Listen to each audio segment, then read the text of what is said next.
সুপ্রিয় শিক্ষার্থী বন্ধুরা, আজ আমরা জানব ইউনিট 3 ইনস্ট্রাকশনস অর্থ হচ্ছে নির্দেশাবলী। লুক অ্যাট দেখো and listen to the classroom instructions এবং শ্রেণীকক্ষের নির্দেশাবলী মনোযোগ সহকারে শোনো। নাও in pairs read the rules allowed. এখন জোড়ায় এই নিয়মগুলো উচ্চস্বরে পড়ো। নাম্বার 1, কাম অন টাইম, যথাসময়ে আসো। নাম্বার 2, প্রিপেয়ার ফর ক্লাস, শ্রেণীকক্ষের জন্য প্রস্তুতি নাও।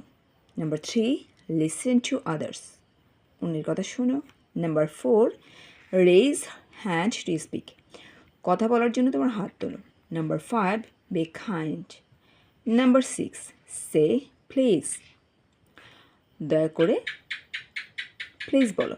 নাম্বার 7, সে থ্যাংক ইউ, ধন্যবাদ বলো। Number 8, clean up and help out, পরিষ্কার করো এবং সহযোগিতা করো।